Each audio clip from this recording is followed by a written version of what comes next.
Let's face it, airports can be pretty annoying. But the most annoying thing about them is probably having to take the laptop out of your backpack and put it in a separate bin while going through the security check. But, of course, they wouldn't make us do those extra moves if there wasn't a good reason for it. Laptops are dense, and X-rays can't penetrate them, so it's easy to hide something dangerous there. If the device is out and on its own in a separate bin, it's easier for the scanners to capture something dangerous. Most airplanes are white. Is there a benefit to choosing this exact color? No, white paint doesn't make a place feel lighter. Neither does it save money on painting.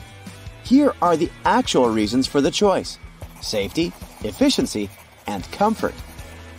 The first airplanes had a metallic color, but the problem with metal is that it's prone to corrosion, so painting it is a great way to protect an airplane from corrosion.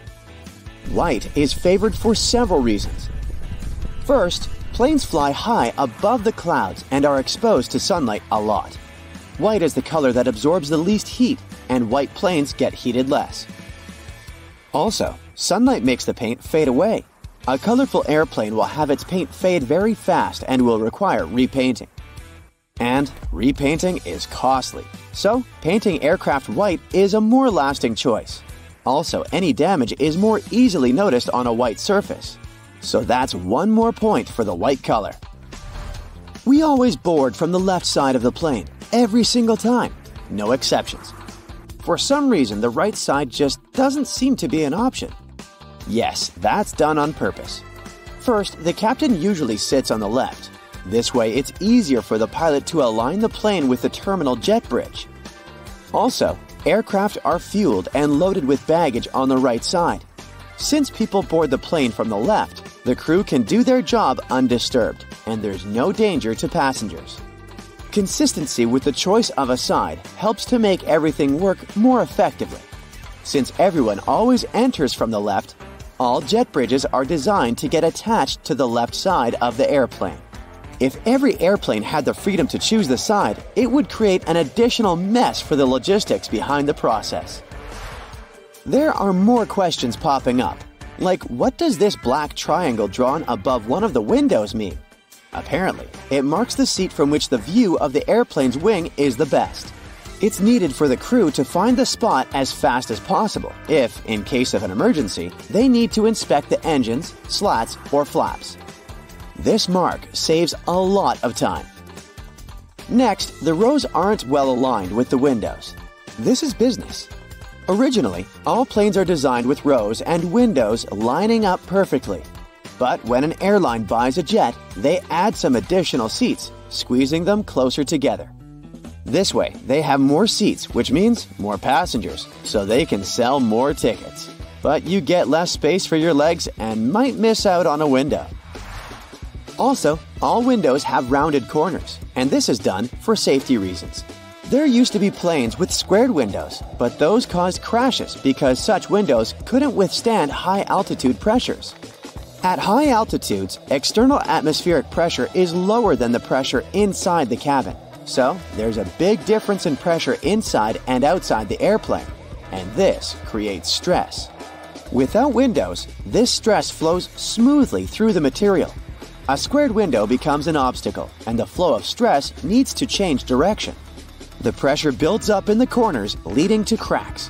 As a result, such windows break. Oval windows allow the stress to flow more smoothly without disrupting them too much and preventing stress concentration. So, oval windows are safer. The glass used in production is stretched acrylic glass, and there are 3 separate panes of it. This is done as a security measure in case there is a breach. This way, at least one pane will remain intact at all times. Have you ever noticed those small holes in the windows? The tiny hole is actually only in the pane that's in the middle. Its task is to regulate the huge pressure difference inside and outside the cabin. This way, the outer pane can handle the load.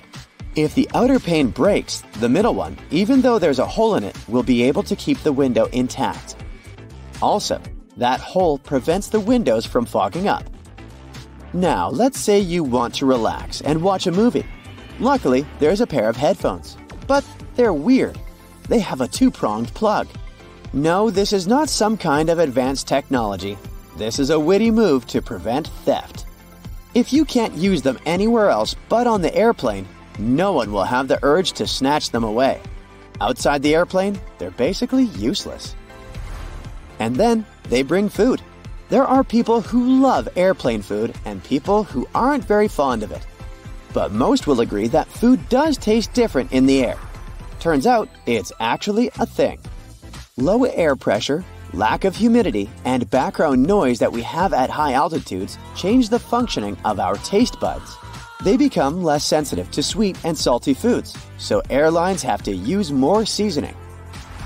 Have you ever wondered what would happen if someone opened an airplane door accidentally? This wouldn't end well. It would be very dangerous to say the least. More specifically, soon there would be a lack of oxygen in the cabin. But gladly, no one can open that door accidentally. The pressure difference between inside and outside makes it almost impossible. It would take some immense strength to open it.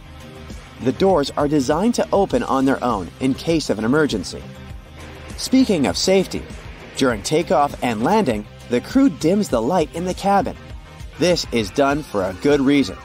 This way, in case of emergency, you will see everything more clearly. Your eyes will get used to the darkness, and you'll have an easier time evacuating. Now, about pilots. They always wear those cool sunglasses, but the purpose is not to look cooler. They're used to protect the eyes. Throughout their career, pilots have to take care of their vision, but the problem is that it's not an easy task when you're a pilot. The damaging solar radiation that our sun emits is filtered out by the Earth's atmosphere, so the sunlight isn't very damaging to you if you spend most of your time on the ground. But it's different up in the sky. There's less air there, and the brightness is way higher.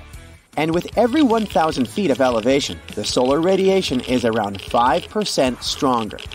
On average, aircraft fly at an altitude of 35,000 feet. This means that the amount of UV radiation is 175% greater than on the ground. This is very damaging to any person's vision. The large amount of time pilots spend in the air makes them vulnerable to different eye problems. And having eye problems can cost a pilot their career. So, wearing sunglasses is a crucial thing for them, and these sunglasses must be of the best quality. They should minimize the impact of sunlight and withstand UV rays, providing 100% protection for the eyes. Also, they can't be polarized, since polarization can mess with the perception of the cockpit displays. They should provide the best clarity, decrease eye fatigue, and minimize color deformation, so that pilots can see just like they would without their sunglasses on. Airports are some of the most visited and, at the same time, mysterious places out there. So, let's see what's going on behind the scenes and what secrets airports hide. At some airports, there are special people called profilers. Such people bring to life a special program called SPOT, Screening Passengers by Observation Technique. They analyze your mimics, gestures, and behavior in order to detect suspicious people. Their job is to notice nonverbal signs of anxiety, people licking their lips, itching, or looking around a lot. If a profiler notices a person acting in an unusual way, they can invite them for an inspection. There, they talk to this person, trying to find out more about them and confirm, or not, their suspicions. Airport agents might also be watching you all the way from the security check to your gate. Some airports have facial recognition scanners that can easily track you. They're equipped with special software that compares passengers' faces with their IDs. Keep in mind that if you don't charge your laptop before the flight, it may be confiscated. It's not uncommon for an airport security officer to ask you to power your device up. If you fail to do it, your gadget can be taken away for an additional check. For safety reasons, it's crucial to make sure that it hasn't been tampered with or modified in a way that can cause harm during the flight. Packing an electric brush in your check-in luggage may land you in trouble. Brushes produced by some brands have lithium batteries inside, and those can potentially lead to serious problems in the air. That's why leaving your electric brush in your checked suitcase isn't an option. But you're allowed to store them in your carry-on bag. At the same time, if your device runs on AA batteries, you can put it wherever you want. Anyone who's ever traveled by plane knows about the no liquids rule, but not everybody knows that this rule also applies to peanut butter, toothpaste, creams, lotions, liquid makeup, lava lamps, snow globes, some kinds of medications, deodorant, and even gel shoe inserts. Now, let's go outside for a while and look at those landing spots. Airports charge airline companies huge fees for landing on their runways on certain days and at particular times. But the most interesting thing is that the landing spots can be bought and sold. For example, in 2016, Oman Air paid Air France around $75 million for one early morning arrival slot at London Heathrow Airport. You must have noticed that airfare has increased over the past decade. That's because of the extremely high prices of landing slots. Dispatchers don't only control the planes in the sky, as you can often see in the movies, but they also look after their movements on the ground. They also control the lighting on the runways. There's 3 types of air traffic controllers: en route, terminal, and tower. Each of these dispatchers has their own area of responsibility. One dispatcher has about 5 monitors, and the information on them is constantly changing since the monitors show weather conditions and information about other planes. You know how it sometimes goes. You come to a security checkpoint, and all of a sudden, it turns out you have something prohibited in your carry-on. But worry not, you still have a chance to save your favorite penknife. At some airports, there are on-site postal services, and you might have an opportunity to mail your belongings to any address you provide. But the mailing fees are pretty high. Plus, certain items are prohibited, and the postal service won't deliver them. Airports can be selling your lost luggage right now.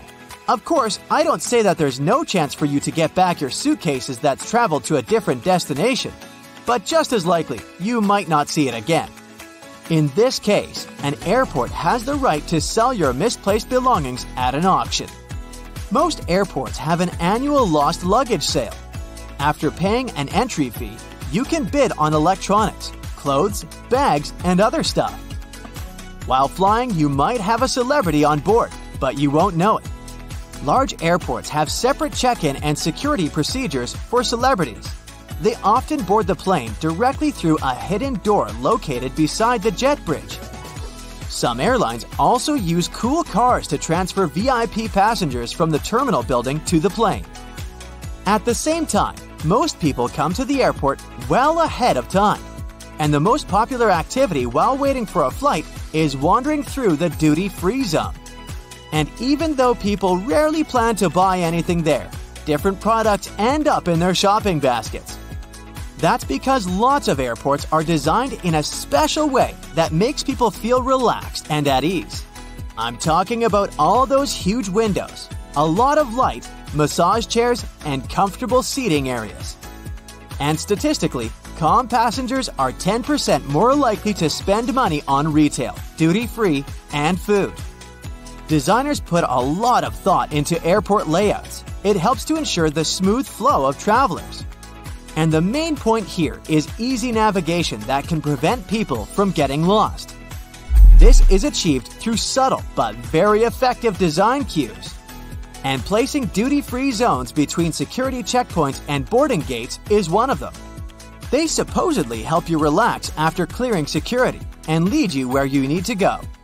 But speaking of food, a celebrity chef restaurant at the airport might not be as good as it would be if you were visiting the real thing. Not chefs themselves, but special restaurant companies are responsible for airport outlets. One of the reasons is the extremely strict security that surrounds airport deliveries, including food. You may still have a nice meal, but it won't be the same. Now, I'll tell you about one more way airports manipulate you into spending your money. They make you walk through the shiny duty-free stores straight after the security check. But the most curious thing is that the walkway through such stores usually veers to the left. That's done because most people are right-handed, which means they use their right arm to pull their luggage and are more likely to look to the right while passing through the stores. And the duty-free zone veering to the left leaves more space on the right, where passengers are more likely to look. Oh, and have you ever noticed how many mirrors there are at airports? Mirrors are strategically placed there to make airports appear larger and create an illusion of more space. This in turn helps to reduce the feeling of claustrophobia and makes the airport experience more comfortable for travelers. If you have an opportunity, don't exchange cash at the airport. You'll never get a good rate there. Those who didn't buy local currency in advance can instead order it online and collect it at the airport. Some services only need a few hours' notice for such an order, or it might even be better to use an ATM to withdraw some cash at your final destination. Now, have you ever paid attention to airport codes? The most often used are 3-letter codes. Why this number? Back in the 1930s in the USA, pilots used the National Weather Service's 2-letter city codes to refer to airports. But soon, the number of airports in the country outgrew the number of such codes. That's why airlines expanded this system by adding the 3rd letter. It was usually X. That's how LA, Los Angeles, turned into LAX. But even though there shouldn't be 2 airports with the same code, some of these codes sound so similar you could easily mistake one for the other. For example, look at this airport with the code CGP in Bangladesh. And here we have CPG. It's the code of an airport in Argentina.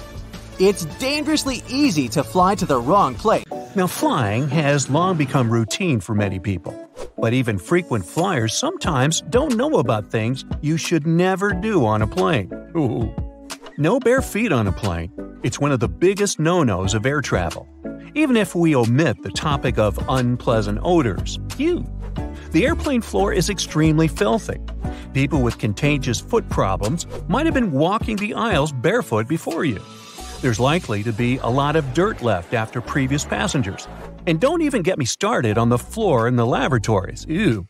If your feet need some freedom, take off your shoes, but at least wear your socks, or bring along a pair of light slippers. Keep in mind that the pressurized air in the passenger cabin is just as dry as it is in the Sahara Desert, with only about 20% humidity. That's why your skin may feel discomfort after a flight. But wouldn't it make more sense to install several humidifiers that could add some moisture? But this extra load would cost airlines lots of money. Plus, the plane's airframe is mostly made of aluminum and other metals, and humid air could lead to corrosion. So, don't forget to bring a moisturizer and use it during the flight. Always secure your tray table as soon as the plane starts moving on the tarmac, and never lower it during the takeoff and landing. It's a security measure, which ensures that you and the other passengers will have a clear pathway in case of an emergency evacuation. Also, keep your seat in an upright position during takeoff and landing. First of all, a reclined seat can seriously slow down an emergency evacuation, since it will block a person sitting behind. What's more, the more backward you're leaning, the harder it is to get into the brace position during an emergency landing. Now try to avoid snoozing during or right after takeoff and landing. For one thing, it's not the best thing for your health. The main problem is that the air pressure inside the cabin changes very quickly during these phases of the flight. This, in turn, affects the air pressure in your ears. It's important to be alert during this time to relax and open up your ears, for example by yawning or swallowing frequency. Chewing gum works for me. If you're sleeping, you can't do this, which can lead to permanent damage. And of course, there's a safety issue. Most accidents happen during takeoff and landing. If you're sleeping during these stages, you might not be alert and conscious enough if an emergency happens. Now, this next recommendation comes from the EPA, the Environmental Protection Agency. According to them, you might want to skip on hot drinks on a plane. The water used to make tea or coffee doesn't come from bottles, it's regular tap water. And water tanks on airplanes are often old and full of bacteria. In 2004, there was a study which found that more than 12% of water samples contained harmful bacteria. But if you still decide to have a cup of hot beverage on a plane, never pour coffee or tea on your own. Flight attendants are trained to handle this task in crowded aisles of a moving airplane and won't accidentally burn you or other passengers. Now, it's probably better if you don't order Coke on a plane. The cabin pressure, so low up in the air, causes a lot of foam. For apparent reasons, flight attendants don't want to serve you a cup filled with froth. That's why they'll fill only half the cup, then wait for the bubbles to settle, and then finish pouring. That can take ages. Keep your air vent open. This way you'll minimize the spread of germs. Planes have high-quality air filters. They'll catch up to 99% of all airborne germs, so you should be safe there. But make sure to wipe that tray table.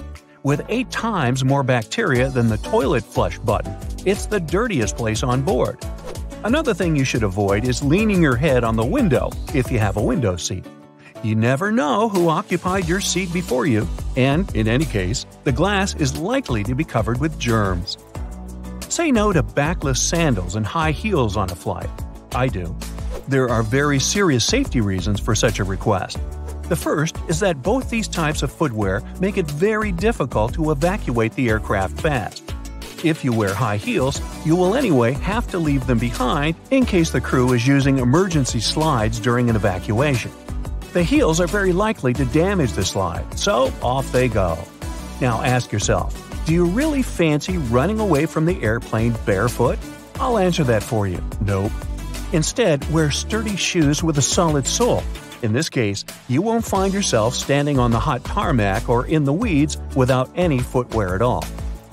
Don't stuff heavy objects into overhead compartments.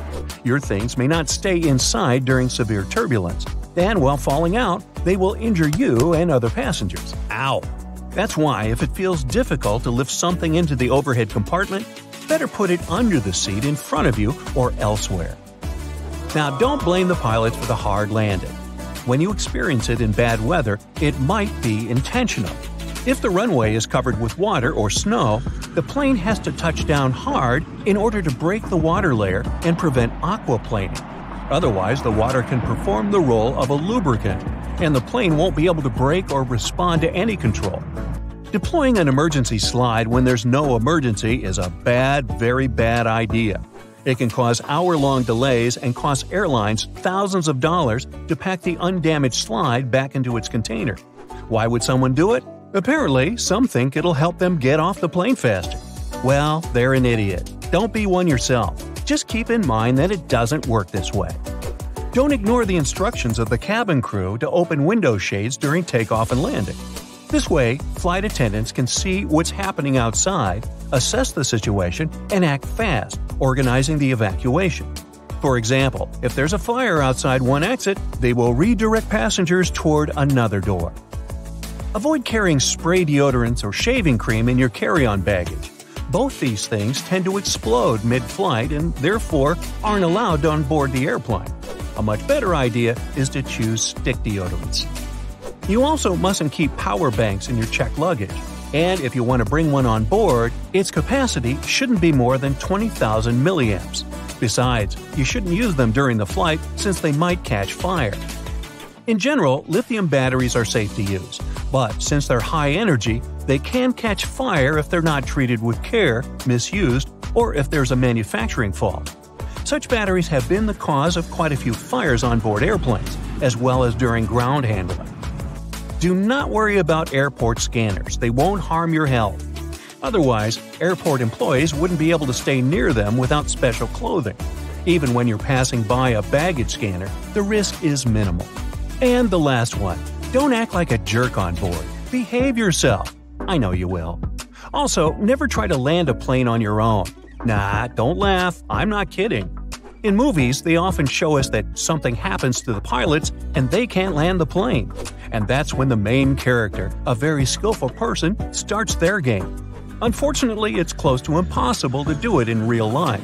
Even if a person is a genius, is fond of computer simulators that match the real model of an aircraft 100%, and is ready to follow all the instructions from the ground, they're likely to fail due to one simple aspect: stress. It is true that there have been cases throughout history when amateurs landed smallish private planes after the incapacitation of a pilot. However, there has never been a case of a non-professional pilot landing a commercial passenger airplane. It's only in the movies. Many airports have carpets at their gate areas. This nicety usually comes with a few other perks: lower ceilings, comfortable seats, and pleasant natural lighting.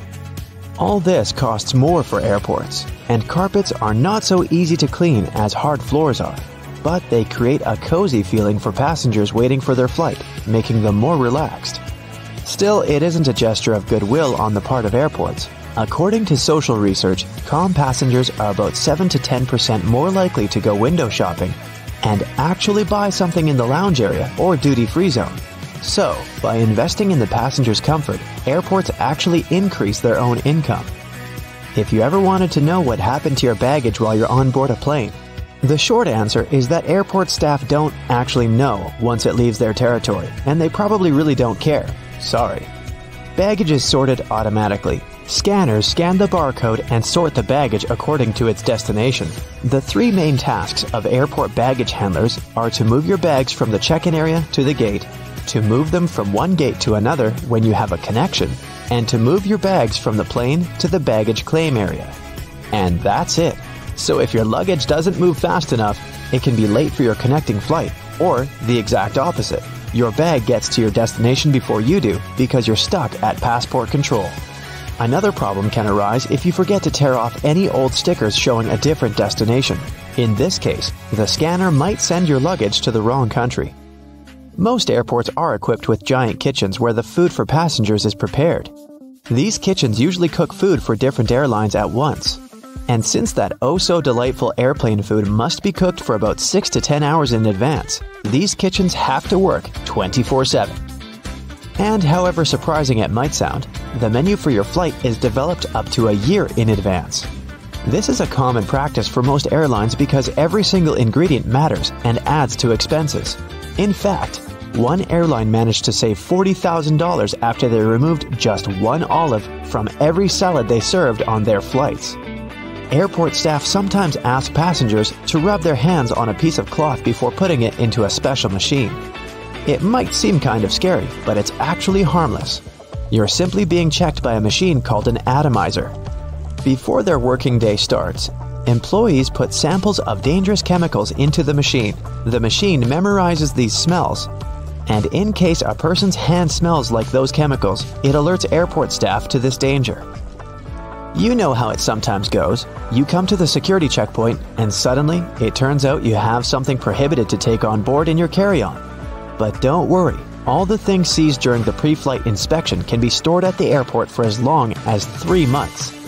On top of that, you have an opportunity to mail them any address inside the country. Things taken away by security and weren't claimed can also get sold at special auctions and are delivered worldwide. If you have a long layover between flights, going to the nearest hotel to rest might not be the cheapest option. There's a much better trick. Check if the airport or airline sells 24-hour access to the VIP lounge zone. In most cases, you can have free snacks and drinks there and use free shower cabins and rooms for rest at a very affordable price. In multi-terminal airports, search for underground passageways connecting terminals that most people might not know about. For example, at Frankfurt Airport in Germany, there's a walking tunnel between Terminal 1 and Terminal 2 that's mostly used by employees since passengers are simply unaware of its existence. There's an actual term for the first 60 minutes after you clear check-in. The golden hour. It's the time that passengers statistically spend more money in retail and duty-free areas of the airport. And having the most comfortable seats in those areas right in front of the shops is a clever trick to lure you in for shopping. Let's admit, sitting in front of a comfy chair while looking at a flashy sign or shopping window can be tempting, and that's exactly what the airports want you to feel. If your flight is overbooked and you can't fly at the designated time, don't hurry to accept the first voucher you're offered as an apology. Normally, airlines keep raising the stakes until they have enough volunteers to give up their flight seats.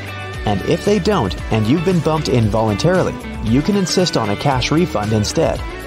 Depending on your ticket price and the time of your delay, you might be entitled to as much as $1,300. Most airports have specific experts called profilers. These people practice what's called SPOT, or the screening passengers by observation technique. They carefully analyze facial expressions, gestures, and behavior in order to detect suspicious people. Their job is to notice the nonverbal signs of anxiety, such as people licking their lips, itching, or looking around a lot. If a profiler notices a person acting in a weird or off way, they can invite them for an inspection, where they can talk to a person to find out more about them. Profilers work in both the main halls and in passport control. The typical question they ask is, "What's the purpose of your visit?" Then they check the person's reaction to this inquiry. No matter how reserved a passenger is, if they have something to hide, TSA officers will find out, thanks to the tiniest cues in people's behavior. Before your luggage even gets on the plane, it goes through 5 security levels, and one of them, besides scanning the contents, includes being checked by a special dog that can sniff out dangerous chemicals. It's a well-known fact that a dog's nose is much stronger than that of any human. In fact, dogs distinguish smells from 10,000 to 100,000 times better than people do. No wonder airports take advantage of this super sense for security and regularly use these sniffer dogs to detect suspicious substances. What's really cool is that you can't even distinguish a detection dog from its civilian siblings. Unlike police dogs, the ones working at airports aren't trained to frighten or intimidate people. The most popular sniffer breeds are golden retrievers, labs, and German short-haired pointers. Charging your phone at a specifically designated spot can look convenient, but it's not really safe. If the charging station only allows you to plug in your cord, you might get malware installed on your phone with you none the wiser. The only safe way to charge your phone or tablet is to find an electric socket and use it with your own charger. Same goes for free airport Wi-Fi, apart from the airports requiring you to authenticate yourself more often than not. Someone can easily access your data while you're using an unprotected Wi-Fi hotspot. It's safer to use your mobile data, but if you absolutely have to use the airport's Wi-Fi, best clear or encrypt all your important data on your device. It might be exasperating to take your laptop out of your carry-on at the security check every single time. But the airport staff need to have a clear look at your device to make sure nothing is concealed inside. On the screen of an X-ray scanner, a laptop looks like a semi-transparent object with a clearly visible hard drive, CD drive, and whatnot. But security officers can't see what's behind some of those parts. For example, a dense and rather large battery. People tend to choose the closest security line to them. If that line turns out to be super crowded, just look around after ID and ticket check. You may see another checkpoint with much fewer people. Some checkpoints at the airport are situated at the far edges of the terminal, and that's why passengers fail to notice them. Applying for a TSA pre-check can be a great time saver for traveling in and out of the US. Being a member of this program has some great perks. First, getting through security and passport control happens faster. If you're a pre-check traveler, you won't have to take off your shoes or remove your belt, and forget about placing your stuff like liquids and laptops in special bins. If you aren't flying to or from the US, then you can look up similar services available in your country. If you're flying economy class but don't like it, who does? Check in online and check out the seating options about 4 days before your flight. It's about that time that airlines typically start upgrading seats, and you might get an upgrade to business class for a small fee or even sometimes for free. You can also ask for an upgrade when you're already at the airport. Most people forget about this opportunity or simply don't care, so you might just get lucky.